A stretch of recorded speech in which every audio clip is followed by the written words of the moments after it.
Hi, I'm Doug, and on behalf of everyone at Worship Musician Magazine, welcome to the Worship Guitar Show. So glad that you're here. Want to take a very quick moment and tell you what we're doing, why we're doing it, and how it's going to benefit you. Over the past year, our magazine has had explosive growth. The current issue is just under 200 pages. It's all digital and reaches just under 1 million inboxes. But we wanted to do more to serve worship musicians. So we had this idea of taking a magazine format and applying it to a YouTube show, and the Worship Guitar Show was born. So there are going to be special features like our NAMM show recap, as well as recurring things like gear demos done by worship musicians for worship musicians, speaking into the things that worship musicians need to know and are asking. Also, we've got lessons to help you learn songs faster, retain them longer, and get better at the things that worship musicians need to be improving on. All right, then we've got things like What's on Your Board, recurring features that this month we've got St. Pope walking you through his new board. We've got The Final Word, which is where we're going to have industry experts sharing on their area of expertise. And this time around, we've got Guillaume from Two Notes talking about IRs, reactive load boxes, and attenuators, what they are and what they do. Incredibly valuable information that we're going to be sharing that type of stuff every episode. All right, in a true magazine format, if you look down there in the show notes, we basically created a table of contents with timestamps that you can click on to get to whatever segment you want to get to. Now, if you haven't already subscribed to the channel, please do so, and don't forget to ring the bell so we can let you know when new episodes go online. Also, leave some comments below. If you got questions, we want to hear them. And last but not least, we have one ask. If you're digging the show, please share the link on your social feeds. The more people that watch this show, the more gear manufacturers are going to send us, the more we can demo it, and the more people like St. Pope are going to want to be on the show. We're dedicated to building this community, and you can help us do it, and we would really appreciate that. All right, with that said, let's get to it. So a few years ago, we gave away an exact replica of Michael Pope, aka St. Pope's board, and it was a huge success. And in the process, I got a chance to get to know Michael. He is, first of all, in addition to being a brilliant guitar player, is a great guy. So when we decided to do the first episode here, I thought he would be the perfect person to be part of What's on Your Board.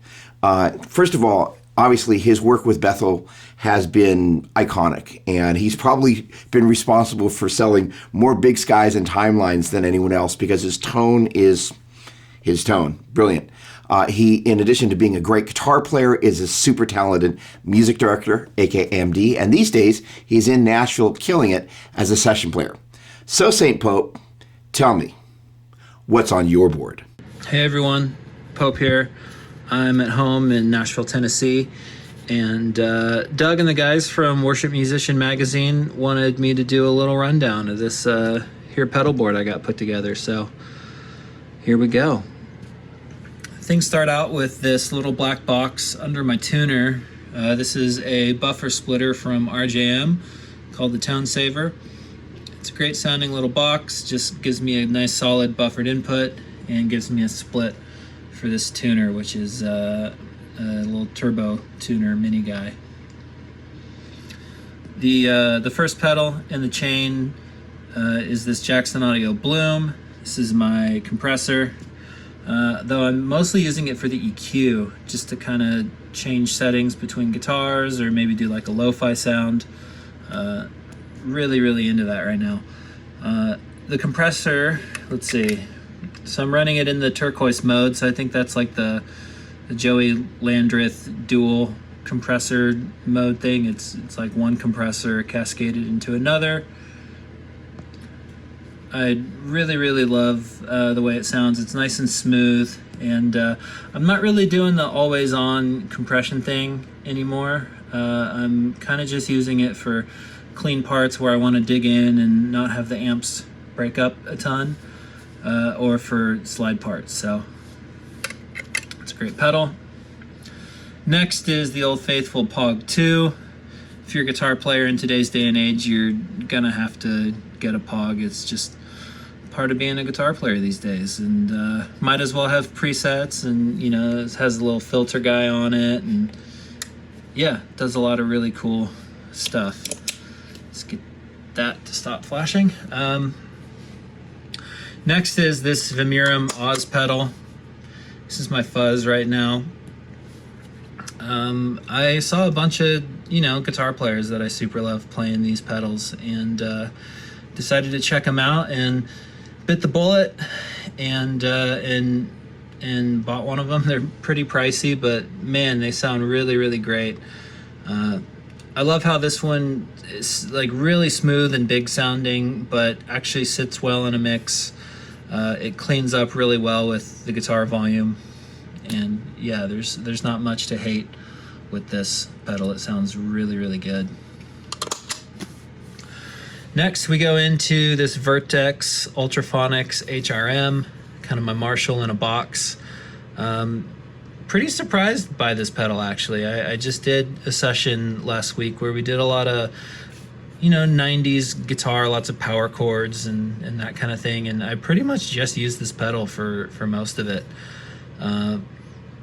Yeah, it's just, I think most Marshall in a box pedals kind of tend to sound a little too mid-scooped or sometimes maybe too like honky for me, and this thing just sounds really, really great. Lots of low end, lots of top, but it also cleans up really well with your right hand, and yeah, it's just a really great sounding pedal. Really stoked to have that.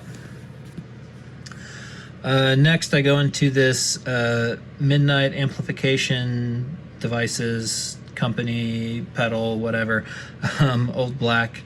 I don't think these are being made anymore. I think the guy stopped making pedals, which is unfortunate because his stuff sounds really, really cool. But this is kind of my like lighter overdrive. It's not super gainy or anything. It can kind of get there up in the higher register, that gain pot there, but yeah, this is just one of those. I don't even know why I bought this pedal. Probably because it looked cool, and it just ended up sounding really, really great. So love this thing. That then goes into the Benson preamp. Pretty much my favorite overdrive pedal, preamp pedal, whatever, of all time.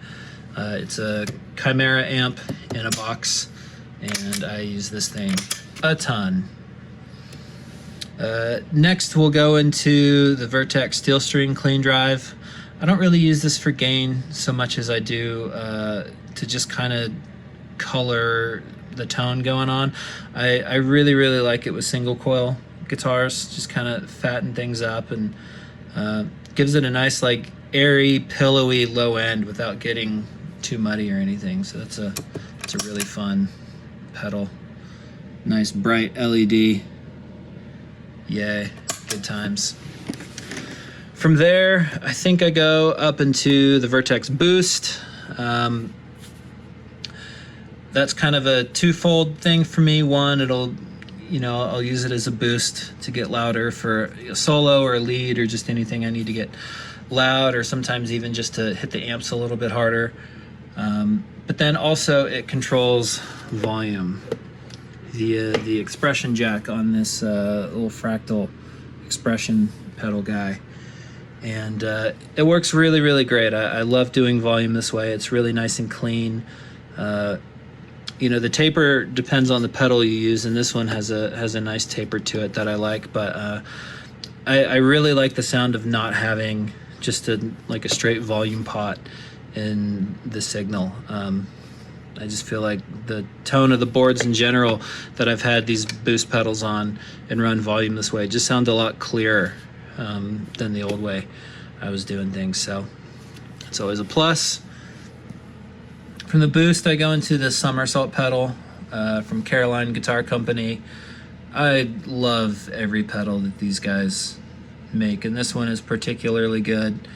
It does chorus and vibrato and kind of everything in between, and man, it just sounds really cool. It's got a little freak out switch, makes the light flash super fast. It's always fun.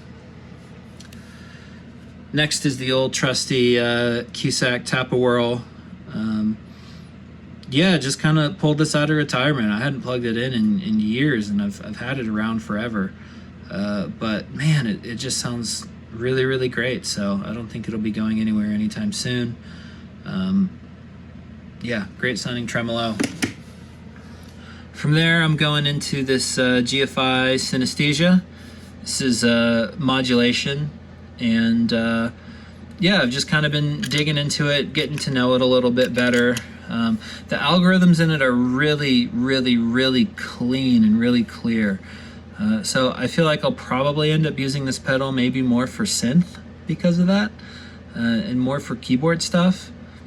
But it sounds really, really great on guitar. The chorus effects in it are especially good.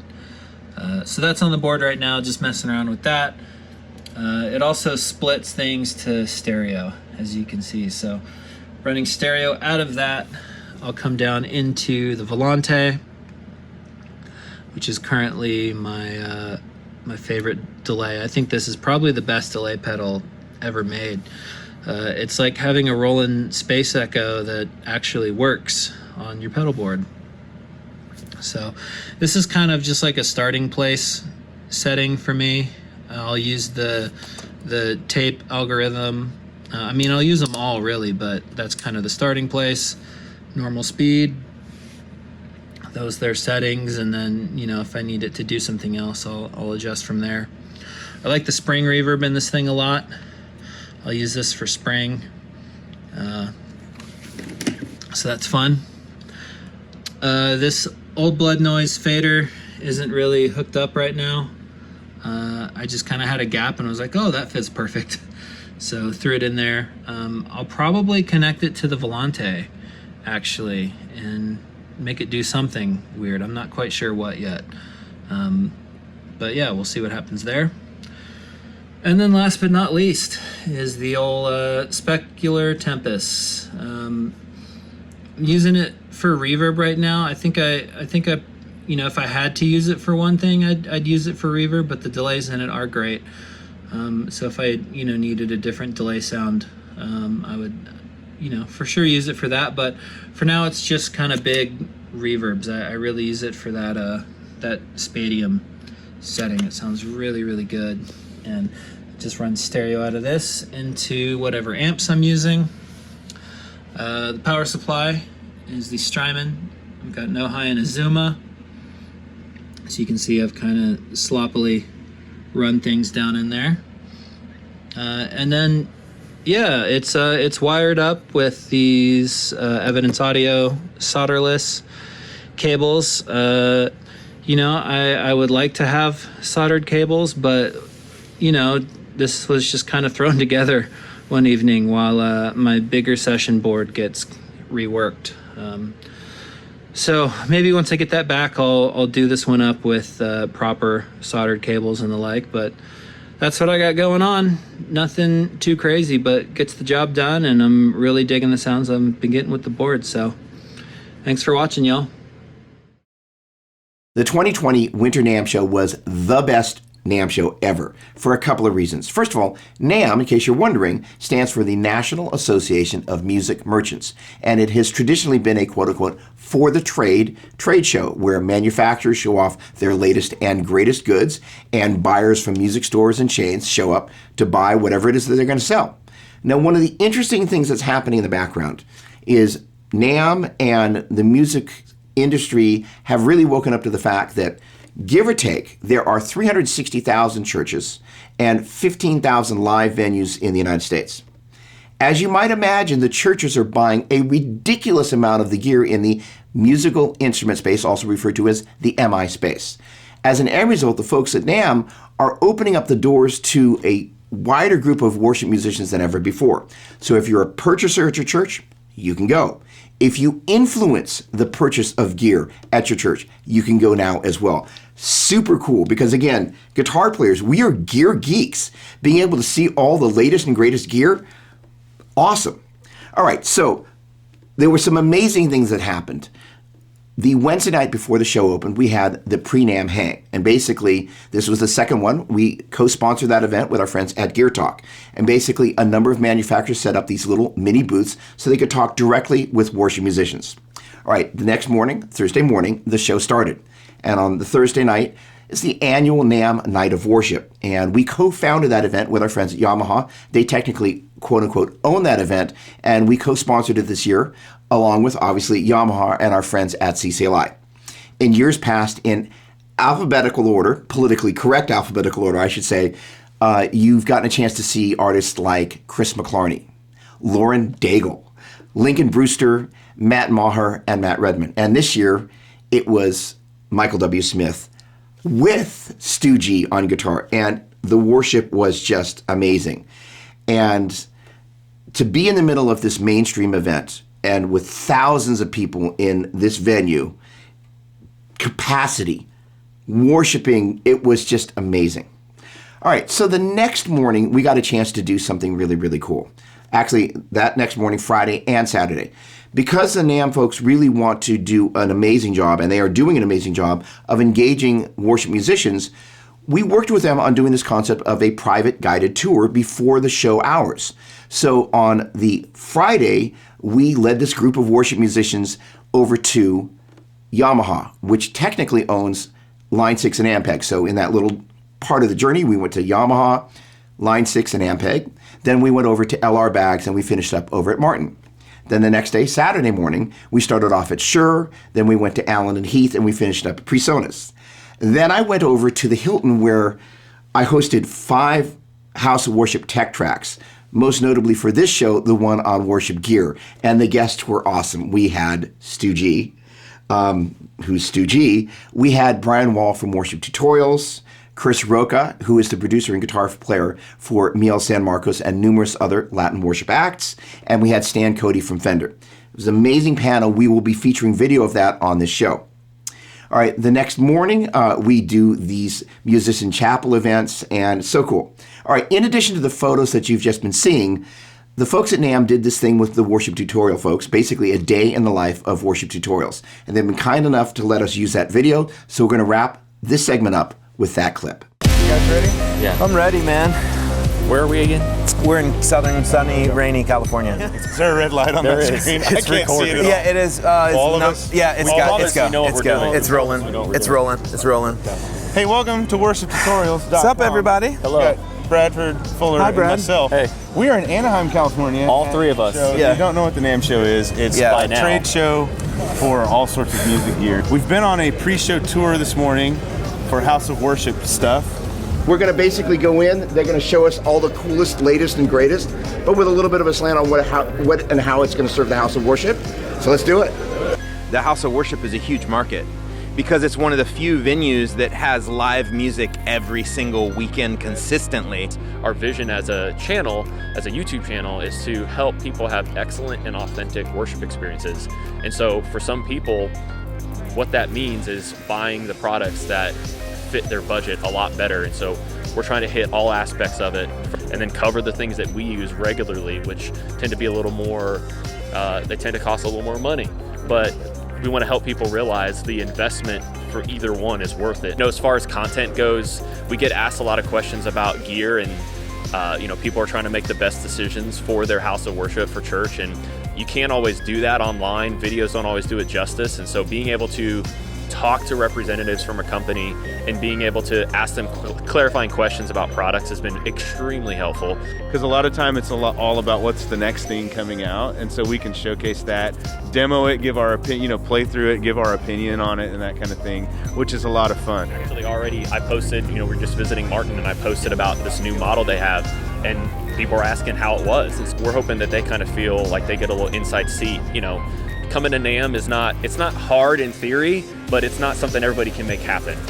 So just show them some cool things and make them feel like they're here, or at least they kind of know what's been going on. And there are so many amazing products that are coming out just in the last few years in the pro audio side, that completely can revolutionize the way churches, do music and make it a lot cheaper. I think if a church had the resources to send a person to the NAMM show, with the power to make decisions to buy things, that it would be beneficial because they would be able to, to see that, there's a lot of stuff out here that can really help us out. And price point wise, a lot of it is far less.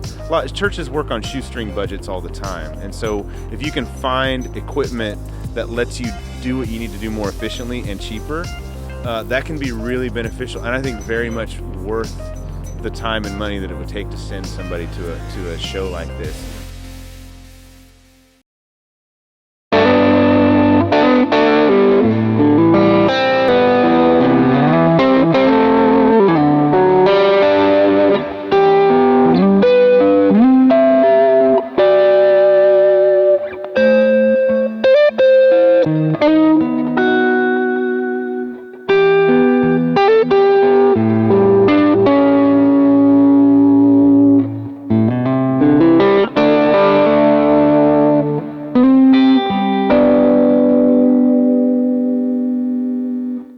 One of the biggest challenges worship guitar players run into is this round trip between practice, rehearsal, and service.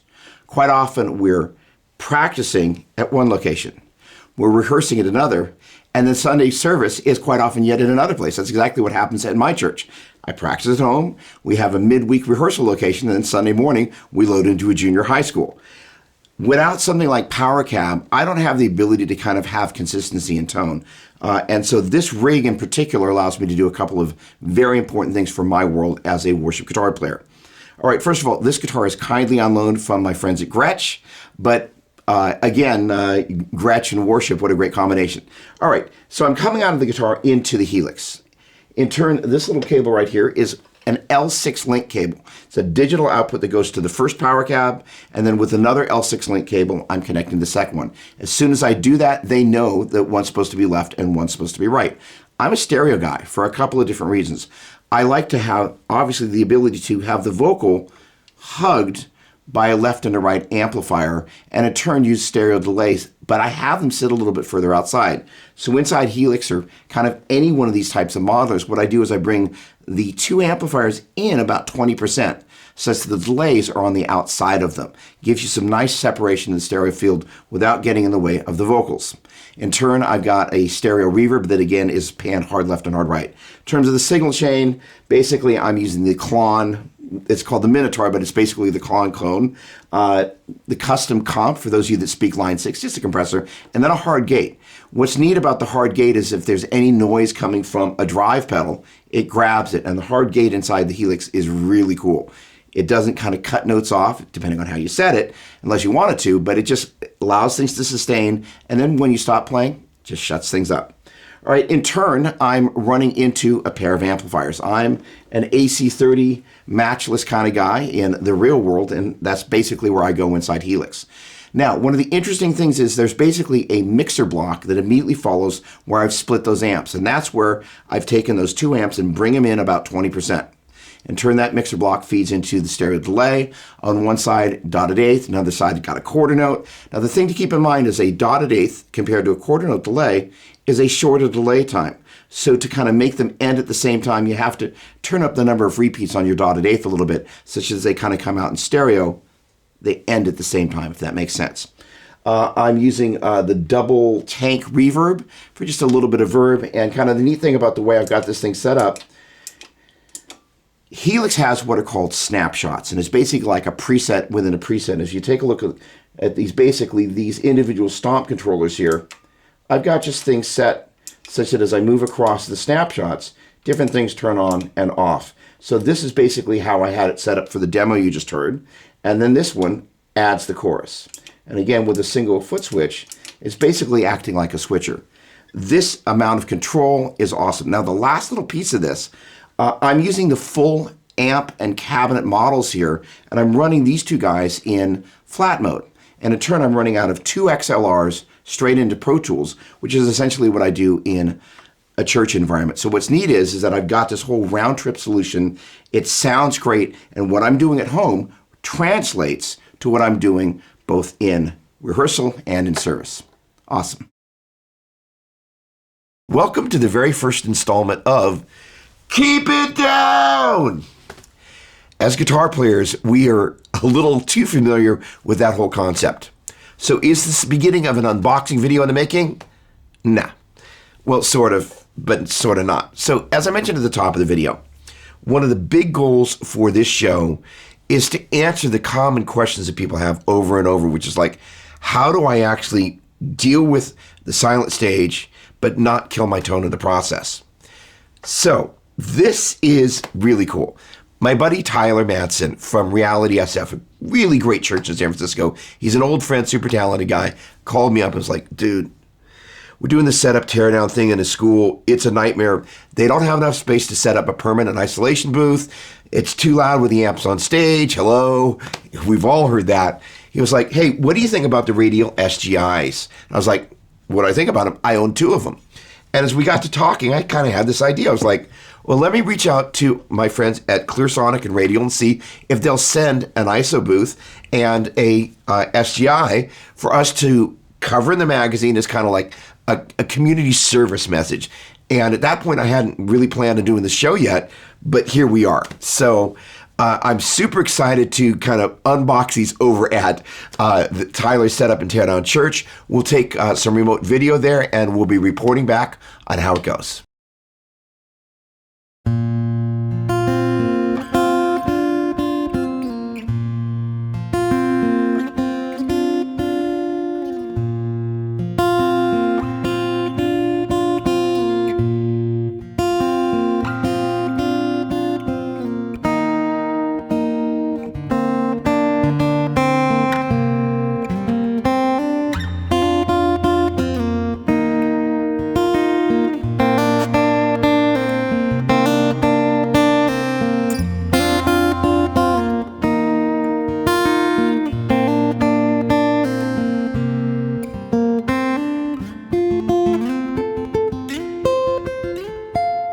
From the moment I got a chance to play the SC-13E, I pretty much bonded with it right away. It is a smaller bodied instrument, which is what my preference is in acoustics. I don't necessarily gravitate towards acoustic instruments that have too much bass or too much treble. I kind of like the idea of kind of staying in my lane, and this guitar just does a great job of doing that. If you think about Brian Johnson from Bethel, you almost always see him with a smaller bodied guitar. Those are the types of instruments that I personally prefer. I think they sit a little bit better in the mix, especially in praise and worship. All right, this guitar, there are so many cool things going on with it. Let's see, it is a 25.4 inch scale neck. It's got a 16-degree radius, Sitka spruce top. Take a look at the back and sides. This thing is gorgeous. This is a Koa veneer, and it's super comfortable both standing up and sitting down. Inside here, it's got the Fishman MXT electronics, and it's also got a built-in tuner that when you engage the tuner, it mutes the output. It's super comfortable to play. And one of the really interesting things about the playability here is if you take a look at that neck joint, you see the neck not only comes all the way up to the body, what you can't see is that it actually continues all the way to the end of the fingerboard. If you've ever played a Strat or a Tele that somebody added a 22nd fret to a 21 fret instrument, you probably notice that the sustain on that fret is usually pretty bad. By having the neck go all the way to the end of the fingerboard, you get great sustain on the entire range of the neck, which is great.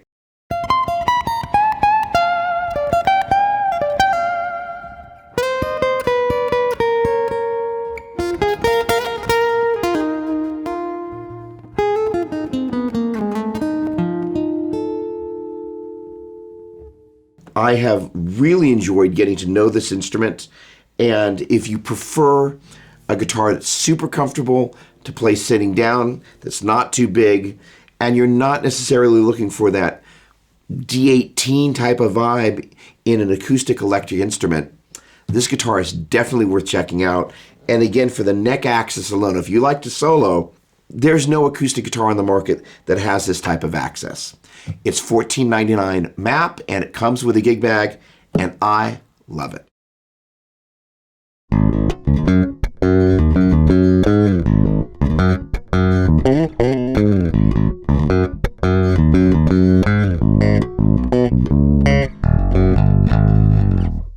The American Ultra series is Fender's top of the line short of the custom shop or artist offerings, and this bass is just great. It's manufactured in Corona, California. What makes it great? For me, when I pick up an instrument, not only do I want it to draw music out of me, that is to say, the things that I already know how to play, I want them to be able to be played with ease. What this does is it enables me to find the notes next to the ones that I'm already used to playing, and I'm playing kind of my classic Dougisms on bass, But then I'm playing little variations on them that are coming really easily. It's one of my favorite things about this bass, and the more I play it, the better it sounds. So let's take a look at the feature set, because that has a lot to do with the sound. All right, first of all, this guy right here is the toggle switch that toggles between passive and active. Now, one of the things I also love about this is regardless of where this is, you can easily find the controls by touch, which is great on a dark stage. All right, in the passive mode, this guy here, the lower control right there of this dome knob, that's your master tone control. When you switch over to active mode, basically this dome control, the lower control is your bass, the upper one is your treble, and then the upper guy over here is your mid-range. All right, now regardless of which position this is in, this guy right here is your volume control, and this one right there toggles between when it's all the way up, the P-bass pickup in the middle position. It's a blend between the P-bass and the jazz, and then when it's all the way over here, it's just in the jazz position, which is what this demo you're about to hear is using.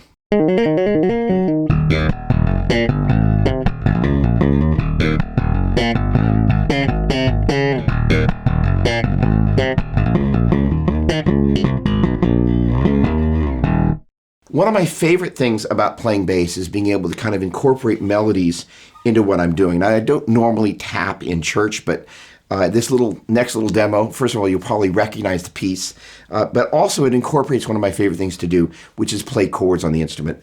And this instrument toggles between different types of sounds so well. It's super impressive. It's a lot of fun to play. I will admit I got a little excited when I played the part, so I played it a little bit faster than you're perhaps used to playing it.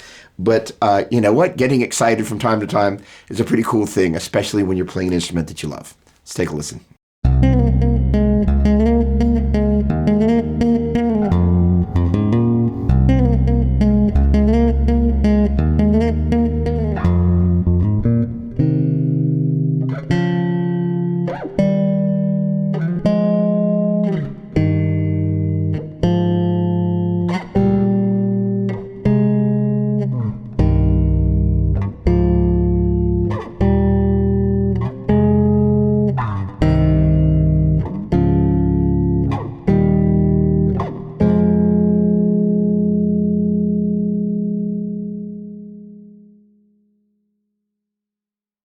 Diatonic numbers are one of the most valuable vehicles for being able to look at a chord progression, analyze the movement really easily. If you can count from 1 to 7, I think you got this dialed, especially since just about all the worship songs we play are in some fill in the blank, A, C, D, major, and they generally don't have any modulations.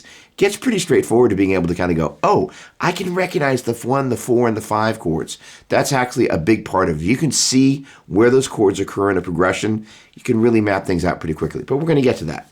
For this particular lesson, what we're going to be doing is this. Key of A, 1, 2, 3, 4, 5, 6, 7, 1, A, B, C sharp, D, E, F sharp, G sharp, A.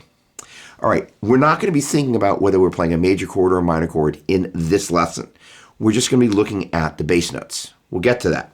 All right, so for Good Good Father, the verse starts off at A, which is the 1 chord.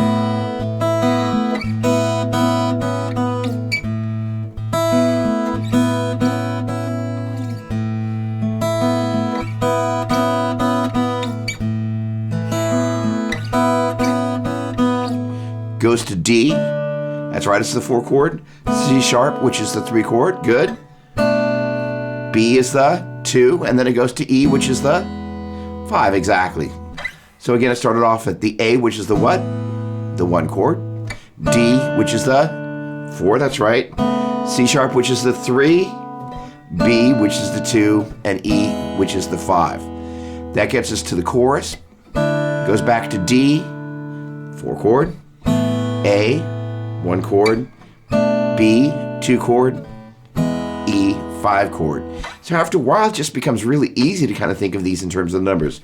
Again, the chorus is 4 chord, 1 chord, 2 chord,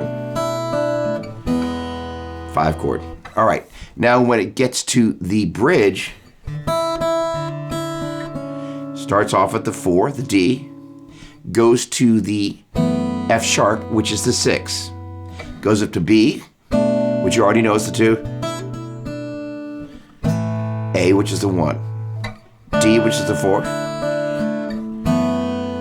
F sharp, which is the 6, down to E, which is the 5. It's really that easy, folks. All right, so just take some time just looking at that chart, maybe just pause the video. One of the things you can do is just kind of go up and down the A string going A, B, C sharp, D, E, F sharp, G sharp, A, G sharp, F sharp, E, D, C sharp, B, A, and then 1, 2, 3, 4, 5, 6, 7, 1. 1, 7, 6, 5, 4, 3, 2, 1. And if you're feeling particularly adventurous, you can do this. A, 2, C sharp, 4, E, 6, G sharp, 1, A, 7, F sharp, 5, D, 3, B, 1. And I was just kind of, if you will, zigzagging between those two rows that you're looking at there. It's actually a great way to get super pliable. It may at first be a little challenging, but if you can do that, it's really going to help. Awesome.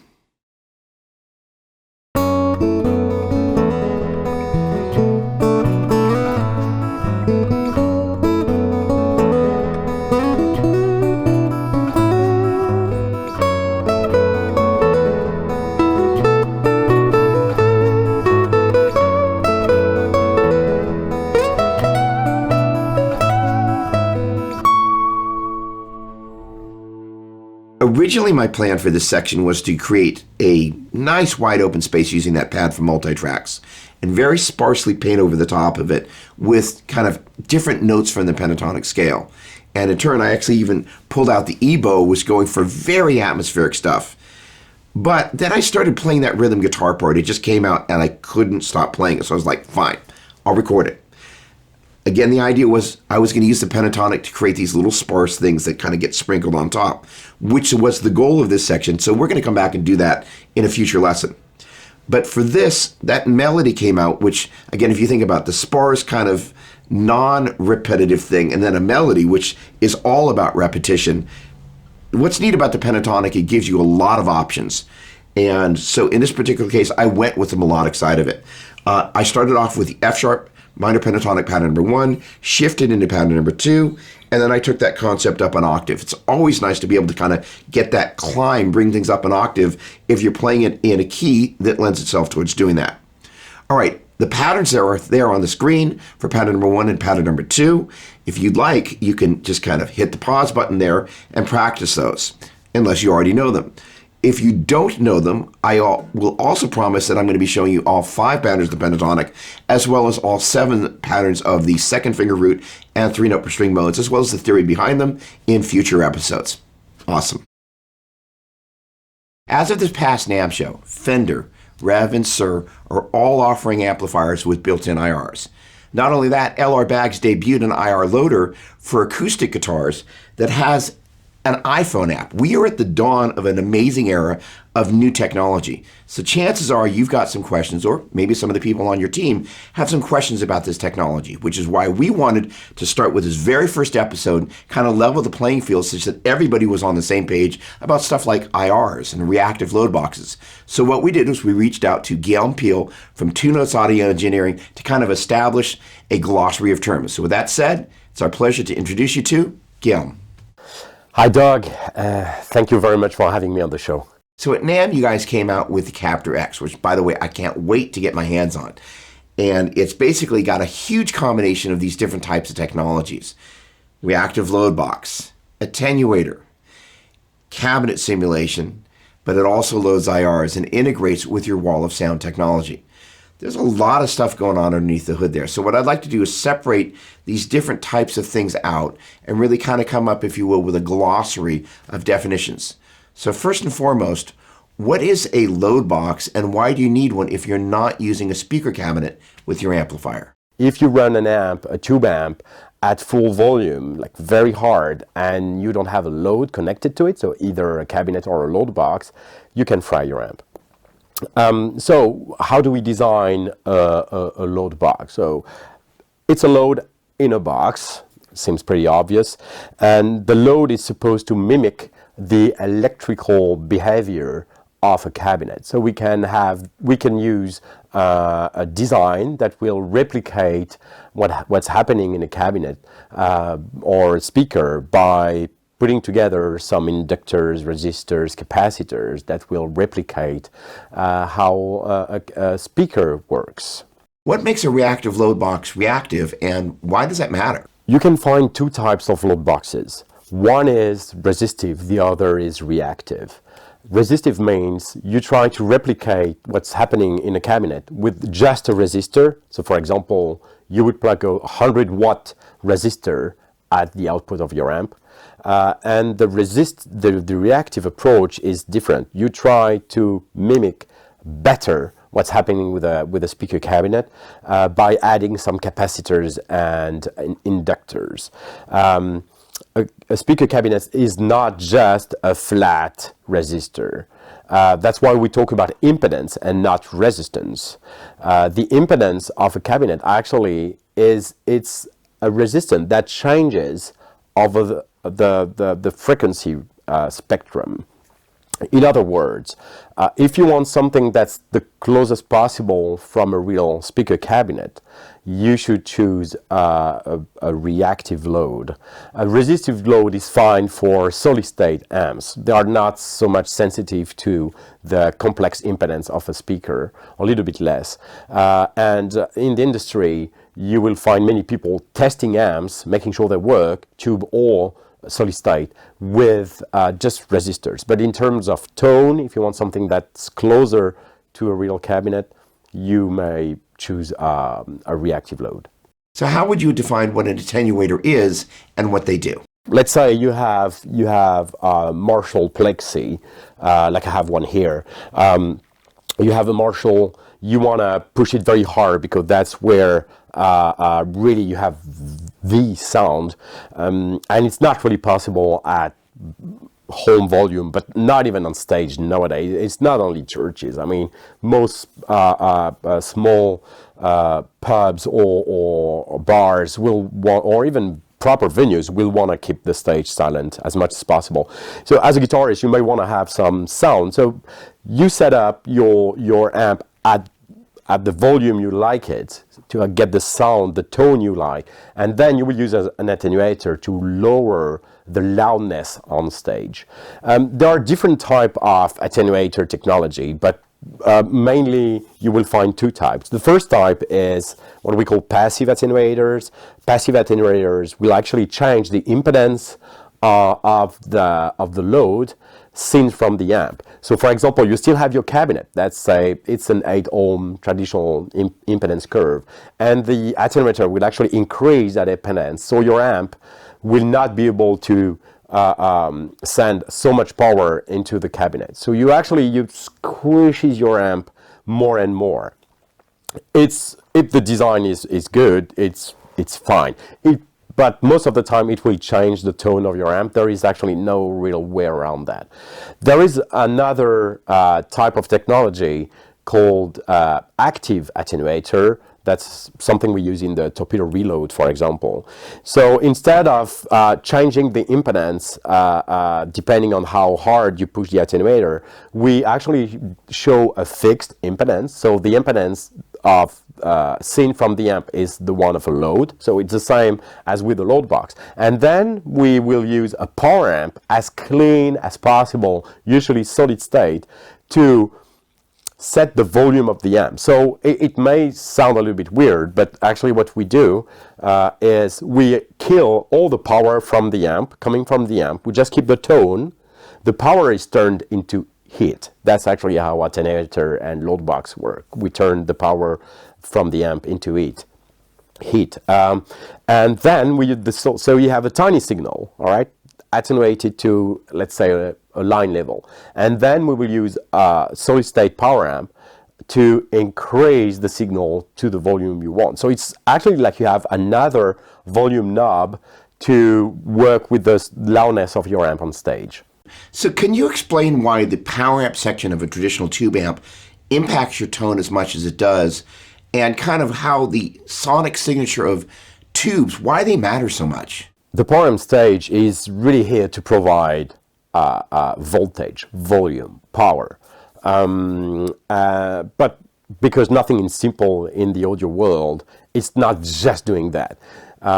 Depending on the type of tube you're using, and also depending on the Powercab topology, the way it's designed, the schematics of it, it will bring more or less color to your tone. And the color can be defined by many things. It's both the tone itself and the frequencies, but it can also be how the amp reacts to your playing, what people call the sag, the fact that the power supply at some point is not able to deliver enough current, so it will just compress the signal. That's an effect that people love.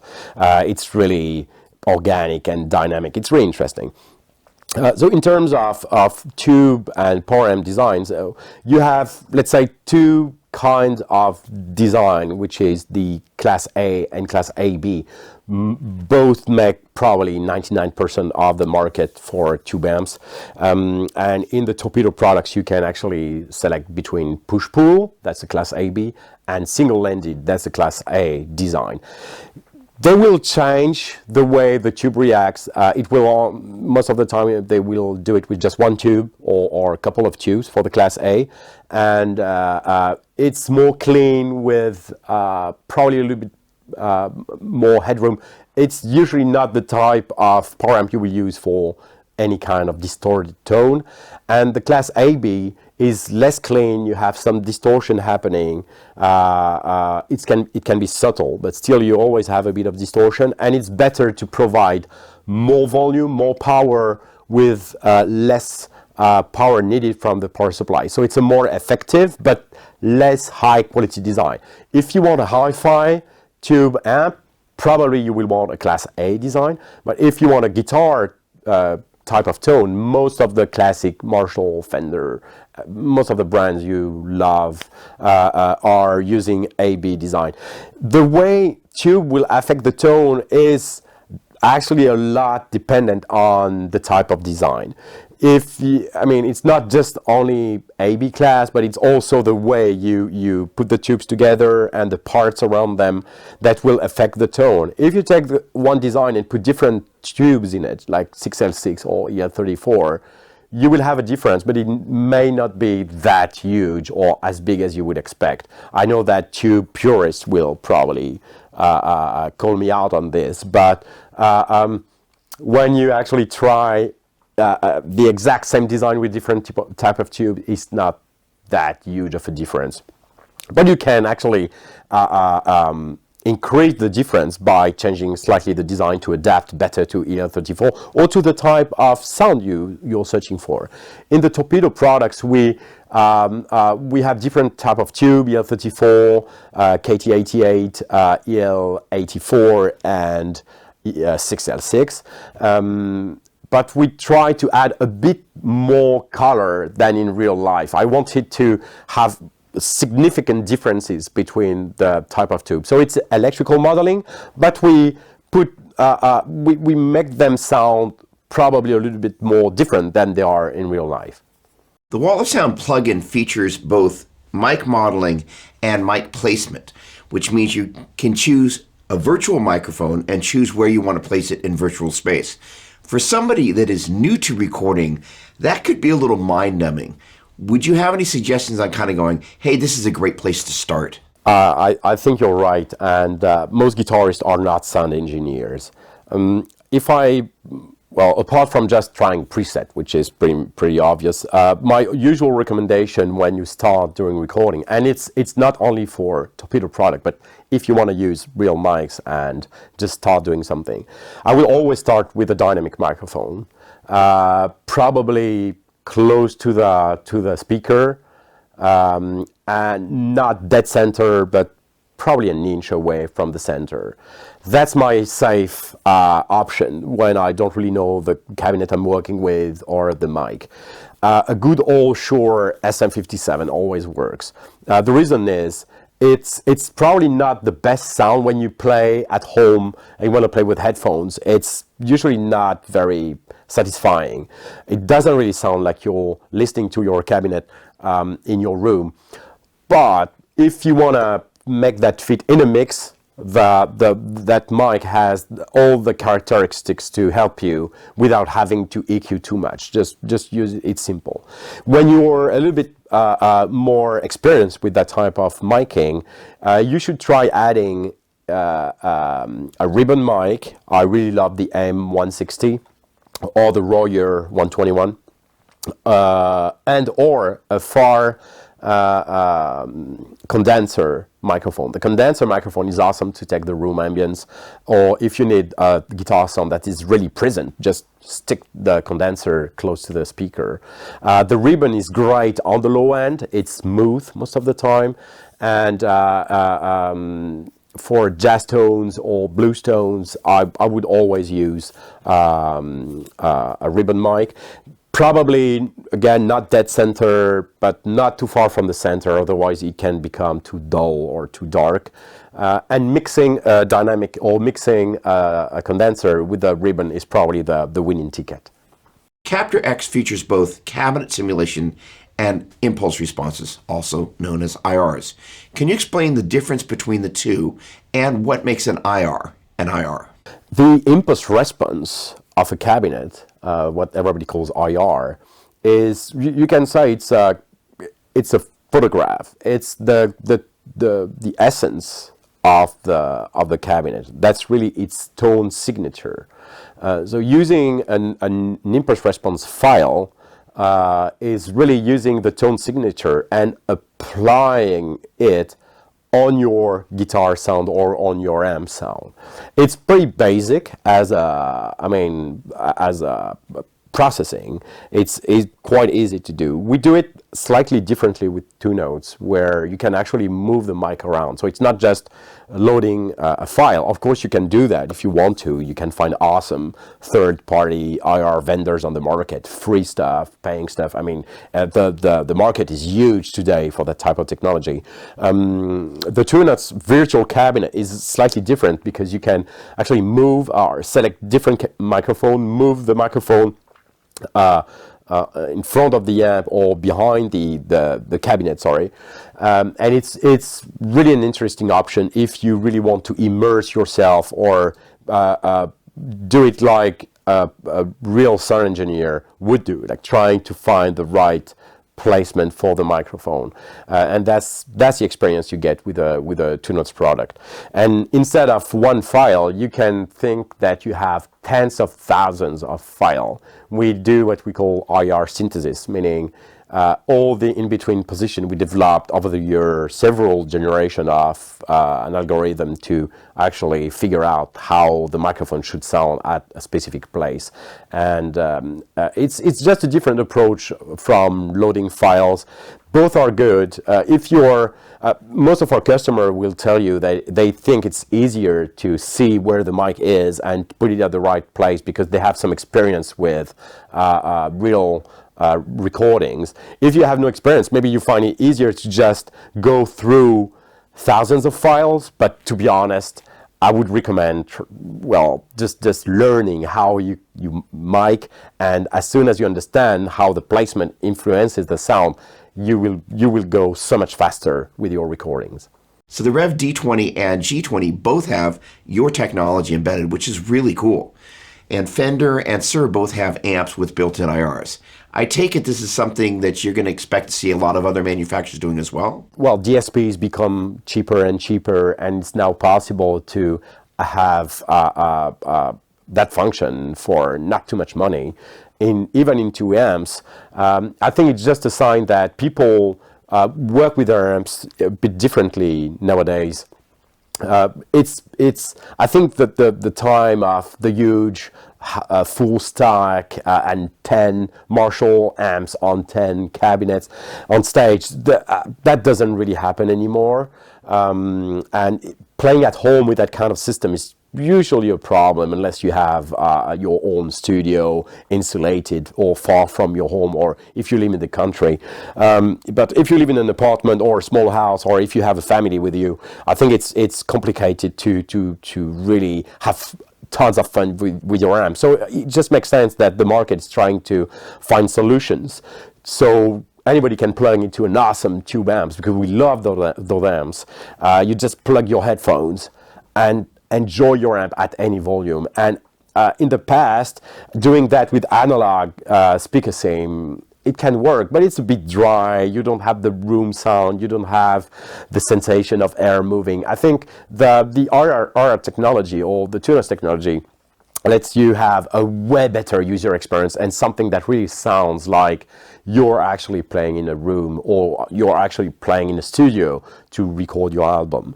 And the fact that it becomes more common is just proof that, what I started nearly 15 years ago was probably making sense. So I'm quite honored to see that the market is leaning that way nowadays. Guillaume, thank you so much for joining us. I really appreciate all the insight, the expertise, and all your hard work. It's really been awesome, and I look forward to getting my hands on the Captor X. Well, thank you for having me, Doug. I'm very honored to be here with you, and long live the show. All right, so that's a wrap on episode 1. Can't wait to see you next time. Thanks again for hanging out. God bless.